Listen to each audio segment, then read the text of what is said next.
Female sex is associated with better kidney prognosis in patients with chronic kidney disease. Even though the underlying mechanism has not yet been fully elucidated, estrogen has been proposed as one of potential mechanisms. However, this possibility has rarely been demonstrated in humans. My name is Shin Chang-gang. I'm an nephrology fellow at Yonsei University College of Medicine in Seoul, South Korea.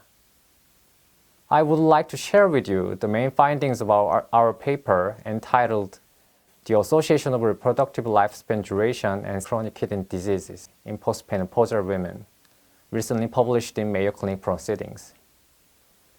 Based on previous findings in animals showing the effect of estrogen on kidney function, we hypothesized that the amount of endogenous estrogen exposure in females could be associated with CKD development.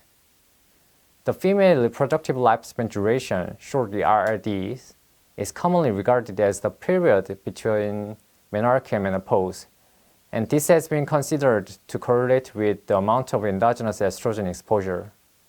Therefore, in this retrospective study, we analyzed the relationship between RRD and CKD development in postmenopausal women. The COGES is a population-based code in South Korea, which is composed of two geographically distinctive codes. The COGES hexa code consists of participants residing in 14 metropolitan cities in South Korea, and this was used for a cross-sectional study. The COGES Ansang code includes participants from a medium-sized city and a rural area who were followed for 14 years. This was used for the longitudinal study. After excluding those who experienced premature menopause and who were older than 65, the participants were divided into quartiles according to their RLD in each analysis. At baseline, more subjects in serous RLD quartiles experienced menopause due to causes other than aging, including reasons such as oophorectomy. Meanwhile, comorbidities such as hypertension and diabetes were more frequent in the longest RLD quartile. CKD was defined as eGFR of less than 60 and/or the presence of proteinuria.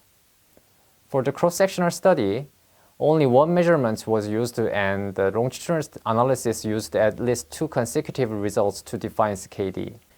In the cross-sectional study, the odds ratio for prevalent CKD were lower in the third and fourth RLD quartiles compared to the shortest RLD group. Meanwhile, these were depicted as cubic spline curves. The odds ratio for CKD gradually decreased with the increase of RLD. In the longitudinal analysis, with a mean follow-up of 9.7 years, the risk of instant CKD was higher in the third and fourth RLD quartiles than the shortest RLD group. The Kaplan-Meier curves showed that time to development of instant CKD was significantly longer in those with longer RLDs compared to the groups with the shortest RLD. In summary, the CKD prevalence and incidence was significantly associated with RLD. Assuming that RLD is closely correlated with the total amount of endogenous estrogen exposure, the results indicate that the amount of endogenous estrogen exposure is closely associated with CKD risk in postmenopausal women.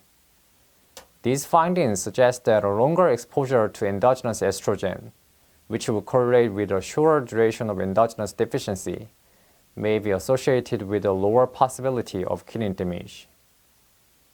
This study is meaningful in that it provides evidence for a relationship between female hormone and kidney function in humans. However, further investigation are needed to understand the pathophysiological mechanism of this phenomenon fully. I hope this presentation would be helpful for the readers of the journal. Thank you. We hope you found this presentation from the content of our website valuable. Our journal's mission is to promote the best interests of patients by advancing the knowledge and professionalism of the physician community.